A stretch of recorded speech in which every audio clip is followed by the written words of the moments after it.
ಕರ್ನಾಟಕದಲ್ಲಿ ಕಳೆದ ವರ್ಷದಿಂದ ಲೆಕ್ಕ ಹಾಕ್ತಾ ಬಂದರೆ ಕ್ರೈಮ್ ರೇಟ್ ಗಣನೀಯವಾಗಿ ಏರಿಕೆ ಆಗ್ತಾ ಸಾಗ್ತಾ ಇದೆ. 2024ರ ಜನವರಿಯಿಂದ ಏಪ್ರಿಲ್ 30ರವರೆಗಿನ ಅಂಕಿಅಂಶವನ್ನು ಗಮನಿಸಿ ನೋಡಿದಾಗ 4 ತಿಂಗಳಲ್ಲಿ ಸುಮಾರು 430 ಕೊಲೆ ಪ್ರಕರಣಗಳು, 198 ಅತ್ಯಾಚಾರ ಕೇಸ್ಗಳು ವರದಿಯಾಗಿದೆ. ಕೊಲೆ, ಅತ್ಯಾಚಾರ, ಡ್ರಗ್ ಮಾಫಿಯಾ, ಸೈಬರ್ ಅಪರಾಧ, ಬೇರೆ ಬೇರೆ ಸ್ವರೂಪದ ಅಪರಾಧ ಪ್ರಕರಣಗಳು ಹೆಚ್ಚಾಗ್ತಾ ಇದೆ.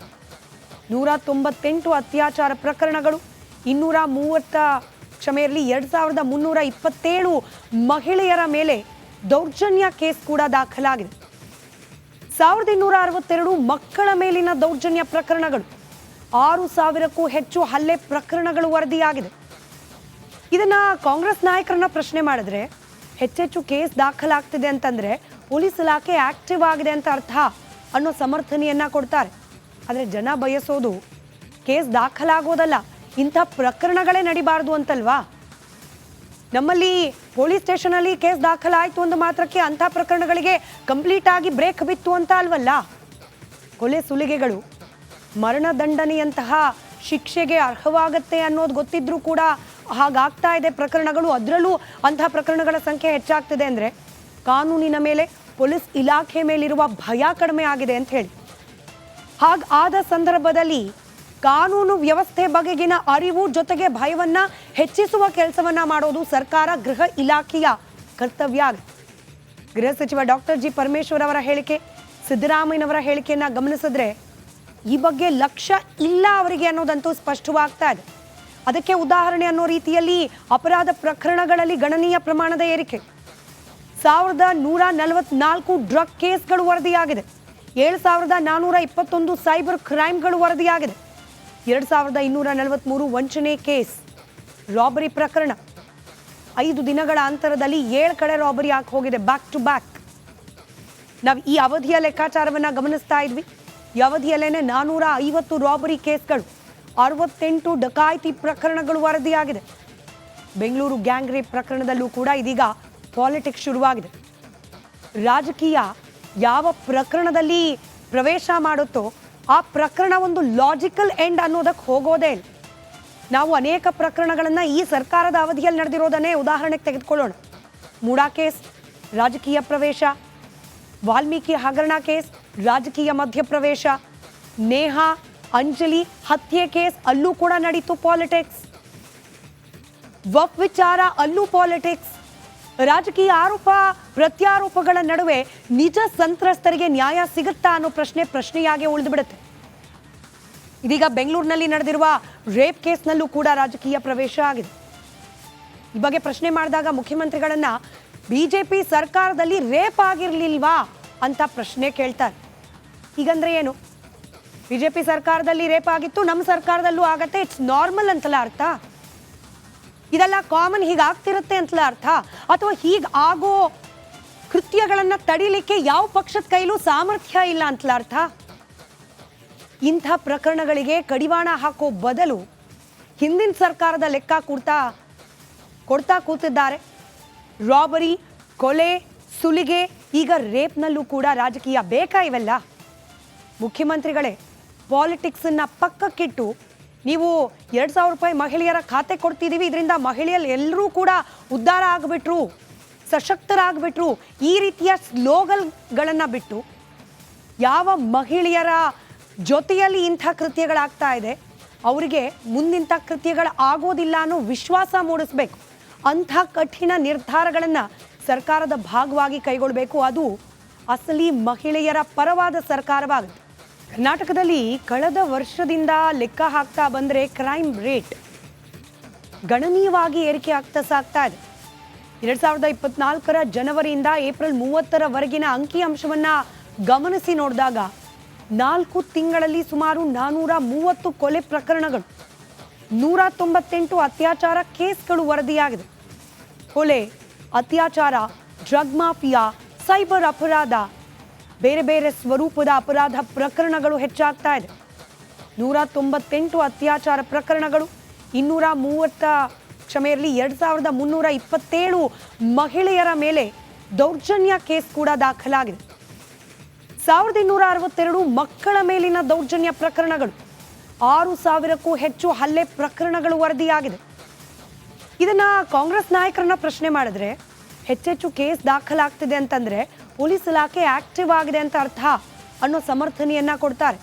ಆದರೆ ಜನ ಬಯಸೋದು ಕೇಸ್ ದಾಖಲಾಗೋದಲ್ಲ, ಇಂಥ ಪ್ರಕರಣಗಳೇ ನಡಿಬಾರ್ದು ಅಂತಲ್ವಾ. ನಮ್ಮಲ್ಲಿ ಪೊಲೀಸ್ ಸ್ಟೇಷನಲ್ಲಿ ಕೇಸ್ ದಾಖಲಾಯಿತು ಅಂದ ಮಾತ್ರಕ್ಕೆ ಅಂಥ ಪ್ರಕರಣಗಳಿಗೆ ಕಂಪ್ಲೀಟ್ ಆಗಿ ಬ್ರೇಕ್ ಬಿತ್ತು ಅಂತ ಅಲ್ವಲ್ಲ.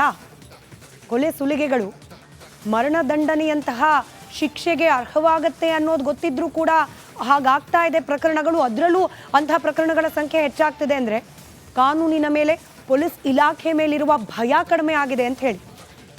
ಹಾಗಾದ ಸಂದರ್ಭದಲ್ಲಿ ಕಾನೂನು ವ್ಯವಸ್ಥೆ ಬಗೆಗಿನ ಅರಿವು ಜೊತೆಗೆ ಭಯವನ್ನ ಹೆಚ್ಚಿಸುವ ಕೆಲಸವನ್ನ ಮಾಡೋದು ಸರ್ಕಾರ, ಗೃಹ ಇಲಾಖೆಯ ಕರ್ತವ್ಯ ಆಗುತ್ತೆ. ಗೃಹ ಸಚಿವ ಡಾಕ್ಟರ್ ಜಿ ಪರಮೇಶ್ವರ್ ಅವರ ಹೇಳಿಕೆ, ಸಿದ್ದರಾಮಯ್ಯನವರ ಹೇಳಿಕೆಯನ್ನ ಗಮನಿಸಿದ್ರೆ ಈ ಬಗ್ಗೆ ಲಕ್ಷ್ಯ ಇಲ್ಲ ಅವರಿಗೆ ಅನ್ನೋದಂತೂ ಸ್ಪಷ್ಟವಾಗ್ತಾ ಇದೆ. ಅದಕ್ಕೆ ಉದಾಹರಣೆ ಅನ್ನೋ ರೀತಿಯಲ್ಲಿ ಅಪರಾಧ ಪ್ರಕರಣಗಳಲ್ಲಿ ಗಣನೀಯ ಪ್ರಮಾಣದ ಏರಿಕೆ, 1144 ಡ್ರಗ್ ಕೇಸ್ಗಳು ವರದಿಯಾಗಿದೆ, 7421 ಸೈಬರ್ ಕ್ರೈಮ್ಗಳು ವರದಿಯಾಗಿದೆ, 2243 ವಂಚನೆ ಕೇಸ್, ರಾಬರಿ ಪ್ರಕರಣ 5 ದಿನಗಳ ಅಂತರದಲ್ಲಿ 7 ಕಡೆ ರಾಬರಿ ಆಗಿ ಹೋಗಿದೆ ಬ್ಯಾಕ್ ಟು ಬ್ಯಾಕ್. ನಾವು ಈ ಅವಧಿಯ ಲೆಕ್ಕಾಚಾರವನ್ನು ಗಮನಿಸ್ತಾ ಇದ್ವಿ. ಈ ಅವಧಿಯಲ್ಲೇನೆ 450 ರಾಬರಿ ಕೇಸ್ಗಳು, 68 ಡಕಾಯಿತಿ ಪ್ರಕರಣಗಳು ವರದಿಯಾಗಿದೆ. ಬೆಂಗಳೂರು ಗ್ಯಾಂಗ್ ರೇಪ್ ಪ್ರಕರಣದಲ್ಲೂ ಕೂಡ ಇದೀಗ ಪಾಲಿಟಿಕ್ಸ್ ಶುರುವಾಗಿದೆ. ರಾಜಕೀಯ ಯಾವ ಪ್ರಕರಣದಲ್ಲಿ ಪ್ರವೇಶ ಮಾಡುತ್ತೋ ಆ ಪ್ರಕರಣ ಒಂದು ಲಾಜಿಕಲ್ ಎಂಡ್ ಅನ್ನೋದಕ್ಕೆ ಹೋಗೋದೇ ಇಲ್ಲ. ನಾವು ಅನೇಕ ಪ್ರಕರಣಗಳನ್ನು ಈ ಸರ್ಕಾರದ ಅವಧಿಯಲ್ಲಿ ನಡೆದಿರೋದನ್ನೇ ಉದಾಹರಣೆಗೆ ತೆಗೆದುಕೊಳ್ಳೋಣ. ಮೂಡಾ ಕೇಸ್ ರಾಜಕೀಯ ಪ್ರವೇಶ, ವಾಲ್ಮೀಕಿ ಹಗರಣ ಕೇಸ್ ರಾಜಕೀಯ ಮಧ್ಯಪ್ರವೇಶ, ನೇಹಾ ಅಂಜಲಿ ಹತ್ಯೆ ಕೇಸ್ ಅಲ್ಲೂ ಕೂಡ ನಡೀತು ಪಾಲಿಟಿಕ್ಸ್, ವಫ್ ವಿಚಾರ ಅಲ್ಲೂ ಪಾಲಿಟಿಕ್ಸ್. ರಾಜಕೀಯ ಆರೋಪ ಪ್ರತ್ಯಾರೋಪಗಳ ನಡುವೆ ನಿಜ ಸಂತ್ರಸ್ತರಿಗೆ ನ್ಯಾಯ ಸಿಗುತ್ತಾ ಅನ್ನೋ ಪ್ರಶ್ನೆಯಾಗಿ ಉಳಿದು ಬಿಡುತ್ತೆ. ಇದೀಗ ಬೆಂಗಳೂರಿನಲ್ಲಿ ನಡೆದಿರುವ ರೇಪ್ ಕೇಸ್ನಲ್ಲೂ ಕೂಡ ರಾಜಕೀಯ ಪ್ರವೇಶ ಆಗಿದೆ. ಈ ಬಗ್ಗೆ ಪ್ರಶ್ನೆ ಮಾಡಿದಾಗ ಮುಖ್ಯಮಂತ್ರಿಗಳನ್ನ ಬಿಜೆಪಿ ಸರ್ಕಾರದಲ್ಲಿ ರೇಪ್ ಆಗಿರ್ಲಿಲ್ವಾ ಅಂತ ಪ್ರಶ್ನೆ ಕೇಳ್ತಾರೆ. ಹೀಗಂದ್ರೆ ಏನು? ಬಿಜೆಪಿ ಸರ್ಕಾರದಲ್ಲಿ ರೇಪ್ ಆಗಿತ್ತು, ನಮ್ಮ ಸರ್ಕಾರದಲ್ಲೂ ಆಗತ್ತೆ, ಇಟ್ಸ್ ನಾರ್ಮಲ್ ಅಂತಲ್ಲ ಅರ್ಥ? ಇದೆಲ್ಲ ಕಾಮನ್, ಹೀಗಾಗ್ತಿರುತ್ತೆ ಅಂತಲ್ಲ ಅರ್ಥ? ಅಥವಾ ಹೀಗಾಗೋ ಕೃತ್ಯಗಳನ್ನು ತಡಿಲಿಕ್ಕೆ ಯಾವ ಪಕ್ಷದ ಕೈಲೂ ಸಾಮರ್ಥ್ಯ ಇಲ್ಲ ಅಂತಲ್ಲ ಅರ್ಥ? ಇಂಥ ಪ್ರಕರಣಗಳಿಗೆ ಕಡಿವಾಣ ಹಾಕೋ ಬದಲು ಹಿಂದಿನ ಸರ್ಕಾರದ ಲೆಕ್ಕ ಕೊಡ್ತಾ ಕೂತಿದ್ದಾರೆ. ರಾಬರಿ, ಕೊಲೆ, ಸುಲಿಗೆ, ಈಗ ರೇಪ್ನಲ್ಲೂ ಕೂಡ ರಾಜಕೀಯ ಬೇಕಾ ಇವೆಲ್ಲ? ಮುಖ್ಯಮಂತ್ರಿಗಳೇ ಪಾಲಿಟಿಕ್ಸನ್ನು ಪಕ್ಕಕ್ಕಿಟ್ಟು ನೀವು 2,000 ರೂಪಾಯಿ ಮಹಿಳೆಯರ ಖಾತೆ ಕೊಡ್ತಿದ್ದೀವಿ, ಇದರಿಂದ ಮಹಿಳೆಯರು ಎಲ್ಲರೂ ಕೂಡ ಉದ್ಧಾರ ಆಗಿಬಿಟ್ರು, ಸಶಕ್ತರಾಗ್ಬಿಟ್ರು, ಈ ರೀತಿಯ ಸ್ಲೋಗನ್ಗಳನ್ನು ಬಿಟ್ಟು ಯಾವ ಮಹಿಳೆಯರ ಜೊತೆಯಲ್ಲಿ ಇಂಥ ಕೃತ್ಯಗಳಾಗ್ತಾ ಇದೆ ಅವರಿಗೆ ಮುಂದಿಂಥ ಕೃತ್ಯಗಳು ಆಗೋದಿಲ್ಲ ಅನ್ನೋ ವಿಶ್ವಾಸ ಮೂಡಿಸ್ಬೇಕು. ಅಂಥ ಕಠಿಣ ನಿರ್ಧಾರಗಳನ್ನು ಸರ್ಕಾರದ ಭಾಗವಾಗಿ ಕೈಗೊಳ್ಳಬೇಕು. ಅದು ಅಸಲಿ ಮಹಿಳೆಯರ ಪರವಾದ ಸರ್ಕಾರವಾಗುತ್ತೆ. ಕರ್ನಾಟಕದಲ್ಲಿ ಕಳೆದ ವರ್ಷದಿಂದ ಲೆಕ್ಕ ಹಾಕ್ತಾ ಬಂದರೆ ಕ್ರೈಮ್ ರೇಟ್ ಗಣನೀಯವಾಗಿ ಏರಿಕೆ ಆಗ್ತಾ ಸಾಗ್ತಾ ಇದೆ. 2024 ಜನವರಿಯಿಂದ ಏಪ್ರಿಲ್ 30ರವರೆಗಿನ ಅಂಕಿಅಂಶವನ್ನು ಗಮನಿಸಿ ನೋಡಿದಾಗ 4 ತಿಂಗಳಲ್ಲಿ ಸುಮಾರು 430 ಕೊಲೆ ಪ್ರಕರಣಗಳು, 198 ಅತ್ಯಾಚಾರ ಕೇಸ್ಗಳು ವರದಿಯಾಗಿದೆ. ಕೊಲೆ, ಅತ್ಯಾಚಾರ, ಡ್ರಗ್ ಮಾಫಿಯಾ, ಸೈಬರ್ ಅಪರಾಧ, ಬೇರೆ ಬೇರೆ ಸ್ವರೂಪದ ಅಪರಾಧ ಪ್ರಕರಣಗಳು ಹೆಚ್ಚಾಗ್ತಾ ಇದೆ. 198 ಅತ್ಯಾಚಾರ ಪ್ರಕರಣಗಳು, 2327 ಮಹಿಳೆಯರ ಮೇಲೆ ದೌರ್ಜನ್ಯ ಕೇಸ್ ಕೂಡ ದಾಖಲಾಗಿದೆ. 1262 ಮಕ್ಕಳ ಮೇಲಿನ ದೌರ್ಜನ್ಯ ಪ್ರಕರಣಗಳು, 6000ಕ್ಕೂ ಹೆಚ್ಚು ಹಲ್ಲೆ ಪ್ರಕರಣಗಳು ವರದಿಯಾಗಿದೆ. ಇದನ್ನ ಕಾಂಗ್ರೆಸ್ ನಾಯಕರನ್ನ ಪ್ರಶ್ನೆ ಮಾಡಿದ್ರೆ ಹೆಚ್ಚೆಚ್ಚು ಕೇಸ್ ದಾಖಲಾಗ್ತಿದೆ ಅಂತಂದ್ರೆ ಪೊಲೀಸ್ ಇಲಾಖೆ ಆಕ್ಟಿವ್ ಆಗಿದೆ ಅಂತ ಅರ್ಥ ಅನ್ನೋ ಸಮರ್ಥನೆಯನ್ನ ಕೊಡ್ತಾರೆ. ಆದರೆ ಜನ ಬಯಸೋದು ಕೇಸ್ ದಾಖಲಾಗೋದಲ್ಲ, ಇಂಥ ಪ್ರಕರಣಗಳೇ ನಡಿಬಾರ್ದು ಅಂತಲ್ವಾ. ನಮ್ಮಲ್ಲಿ ಪೊಲೀಸ್ ಸ್ಟೇಷನಲ್ಲಿ ಕೇಸ್ ದಾಖಲಾಯಿತು ಅಂದ ಮಾತ್ರಕ್ಕೆ ಅಂಥ ಪ್ರಕರಣಗಳಿಗೆ ಕಂಪ್ಲೀಟ್ ಆಗಿ ಬ್ರೇಕ್ ಬಿತ್ತು ಅಂತ ಅಲ್ವಲ್ಲ. ಕೊಲೆ ಸುಲಿಗೆಗಳು ಮರಣದಂಡನೆಯಂತಹ ಶಿಕ್ಷೆಗೆ ಅರ್ಹವಾಗತ್ತೆ ಅನ್ನೋದು ಗೊತ್ತಿದ್ರೂ ಕೂಡ ಹಾಗಾಗ್ತಾ ಇದೆ ಪ್ರಕರಣಗಳು. ಅದರಲ್ಲೂ ಅಂಥ ಪ್ರಕರಣಗಳ ಸಂಖ್ಯೆ ಹೆಚ್ಚಾಗ್ತಿದೆ ಅಂದರೆ ಕಾನೂನಿನ ಮೇಲೆ ಪೊಲೀಸ್ ಇಲಾಖೆ ಮೇಲಿರುವ ಭಯ ಕಡಿಮೆ ಆಗಿದೆ ಅಂತ ಹೇಳಿ. ಹಾಗಾದ ಸಂದರ್ಭದಲ್ಲಿ ಕಾನೂನು ವ್ಯವಸ್ಥೆ ಬಗೆಗಿನ ಅರಿವು ಜೊತೆಗೆ ಭಯವನ್ನ ಹೆಚ್ಚಿಸುವ ಕೆಲಸವನ್ನ ಮಾಡೋದು ಸರ್ಕಾರ, ಗೃಹ ಇಲಾಖೆಯ ಕರ್ತವ್ಯ ಆಗಿದೆ. ಗೃಹ ಸಚಿವ ಡಾಕ್ಟರ್ ಜಿ ಪರಮೇಶ್ವರ್ ಅವರ ಹೇಳಿಕೆ, ಸಿದ್ದರಾಮಯ್ಯನವರ ಹೇಳಿಕೆಯನ್ನ ಗಮನಿಸಿದ್ರೆ ಈ ಬಗ್ಗೆ ಲಕ್ಷ್ಯ ಇಲ್ಲ ಅವರಿಗೆ ಅನ್ನೋದಂತೂ ಸ್ಪಷ್ಟವಾಗ್ತಾ ಇದೆ. ಅದಕ್ಕೆ ಉದಾಹರಣೆ ಅನ್ನೋ ರೀತಿಯಲ್ಲಿ ಅಪರಾಧ ಪ್ರಕರಣಗಳಲ್ಲಿ ಗಣನೀಯ ಪ್ರಮಾಣದ ಏರಿಕೆ. 1144 ಡ್ರಗ್ ಕೇಸ್ಗಳು ವರದಿಯಾಗಿದೆ. 7421 ಸೈಬರ್ ಕ್ರೈಮ್ಗಳು ವರದಿಯಾಗಿದೆ. 2243 ವಂಚನೆ ಕೇಸ್. ರಾಬರಿ ಪ್ರಕರಣ 5 ದಿನಗಳ ಅಂತರದಲ್ಲಿ 7 ಕಡೆ ರಾಬರಿ ಆಗಿ ಹೋಗಿದೆ, ಬ್ಯಾಕ್ ಟು ಬ್ಯಾಕ್. ನಾವು ಈ ಅವಧಿಯ ಲೆಕ್ಕಾಚಾರವನ್ನ ಗಮನಿಸ್ತಾ ಇದ್ವಿ. ಈ ಅವಧಿಯಲ್ಲೇನೆ 450 ರಾಬರಿ ಕೇಸ್ಗಳು, 68 ಡಕಾಯಿತಿ ಪ್ರಕರಣಗಳು ವರದಿಯಾಗಿದೆ. ಬೆಂಗಳೂರು ಗ್ಯಾಂಗ್ ರೇಪ್ ಪ್ರಕರಣದಲ್ಲೂ ಕೂಡ ಇದೀಗ ಪಾಲಿಟಿಕ್ಸ್ ಶುರುವಾಗಿದೆ. ರಾಜಕೀಯ ಯಾವ ಪ್ರಕರಣದಲ್ಲಿ ಪ್ರವೇಶ ಮಾಡುತ್ತೋ ಆ ಪ್ರಕರಣ ಒಂದು ಲಾಜಿಕಲ್ ಎಂಡ್ ಅನ್ನೋದಕ್ಕೆ ಹೋಗೋದೇ ಇಲ್ಲ. ನಾವು ಅನೇಕ ಪ್ರಕರಣಗಳನ್ನು ಈ ಸರ್ಕಾರದ ಅವಧಿಯಲ್ಲಿ ನಡೆದಿರೋದನ್ನೇ ಉದಾಹರಣೆಗೆ ತೆಗೆದುಕೊಳ್ಳೋಣ. ಮೂಡಾ ಕೇಸ್ ರಾಜಕೀಯ ಪ್ರವೇಶ, ವಾಲ್ಮೀಕಿ ಹಗರಣ ಕೇಸ್ ರಾಜಕೀಯ ಮಧ್ಯಪ್ರವೇಶ, ನೇಹಾ ಅಂಜಲಿ ಹತ್ಯೆ ಕೇಸ್ ಅಲ್ಲೂ ಕೂಡ ನಡೀತು ಪಾಲಿಟಿಕ್ಸ್.